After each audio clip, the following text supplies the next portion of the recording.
রাতে একা একা হাঁটলে যদি বুঝেন আপনার পিছনে কেউ আছে তাহলে ঘাড় ঘুরাবেন না, পুরো শরীর ঘুরিয়ে দেখুন আর পিছনে না তাকানোই ভালো।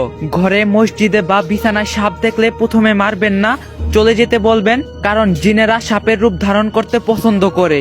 না গেলে বুঝবেন ওটা সাপ, তখন মারতে পারেন বা তাড়িয়ে দেন। যদি রাতে কখনো দেখেন গাছের ডাল বা বাঁশ ঝুঁকে আছে তাহলে এর উপর বা নিচ দিয়ে যেতে চেষ্টা করবেন না, সূরা ইখলাস পাঠ করুন।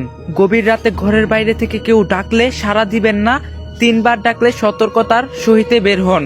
যদি কখনো গাছের ডগায় বা ডালে অস্বাভাবিক কিছু দেখতে পান, দ্বিতীয়বার না তাকিয়ে মাটির দিকে তাকিয়ে চলে যান। যদি রাতে আপনার রুমে এসে দেখতে পান আপনি আপনার রুমে বসে আছেন, তাহলে ভয় না পেয়ে চোখ বন্ধ করে আয়াতুল কুরসি পাঠ করবেন। তারপর চোখ খুলুন, এটা আপনার সাথে থাকা কারেন্ট জিন। রাতে কখনো চিত হয়ে ঘুমাবেন না। আর যদি ভয়ের স্বপ্ন দেখেন, বুকের বাম পাশে 3 বার থুতু ফেলবেন। পুকুরে বা নদীতে গোসল করার সময় যদি কেউ আপনার পায়ে টেনে নিচের দিকে নিয়ে যেতে চায়, তখন চিৎকার দিবেন বা কষ্ট হলেও দোয়া ইউসুফ পাঠ করবেন। যদি রাতে কখনো দেখতে পান কুকুর বা বিড়াল আপনার সাথে অস্বাভাবিক আচরণ করছে, তাহলে সাথে সাথে মাটিতে একটা বৃত্ত এঁকে তার ভিতর দাঁড়িয়ে যান আর দোয়া ইউসুফ পাঠ করুন। যদি কখনো রাতের বেলায় পথ হারিয়ে ফেলেন বা একই রাস্তায় বারবার চলে আসেন, গন্তব্য মনে পড়ছে না, আজান দিবেন, ঠিক হয়ে যাবে, গয়রান নামক জিন আপনাকে ঘুরাচ্ছে।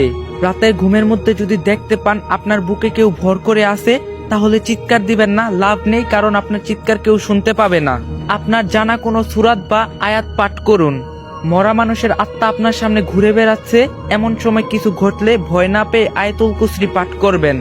জিনেরা এমনটা করে থাকে, শুধু সালাম দিয়ে চলে যান। কবরস্থান পবিত্র জায়গা হলো, সেখানে ঘুল নামক জিন থাকে, সতর্ক হওয়া উচিত। আয়নার মধ্যে জিন প্রবেশ করতে পারে, তাই পর্দা দিয়ে রাখবেন। বাথরুমে আয়না রাতে না দেখাই ভালো। যদি কখনো দেখেন আপনি মিষ্টি জাতীয় কিছু খাচ্ছেন, পিঠা বা অন্য কিছু, সামনে বিড়াল খেতে চাচ্ছে, অবশ্যই তাকে খেতে দিন। সাপ আর বিড়ালের রূপ ধারণ করতে জিন পছন্দ করে, আর ওদের প্রিয় খাবার মিষ্টি। মাগরিবের সময় ঠিক দুপুর বেলায় এবং রাত 12টায় দিকে জিনদের প্রবেশ বেশি থাকে। এই সময় সতর্ক থাকবেন আর বাচ্চাদের সতর্ক রাখবেন। বিশেষ করে সন্ধ্যায় বিসমিল্লাহ বলে দরজা বন্ধ করবেন। অতিরিক্ত রাগ করবেন না, রাগের সময় আমাদের মুখের কথা যখন আটকে যায় তখন জিনেরা আমাদের শরীরে প্রবেশ করে। রাগের সময় দাঁড়িয়ে থাকলে বসে যান, বসে থাকলে শুয়ে যান।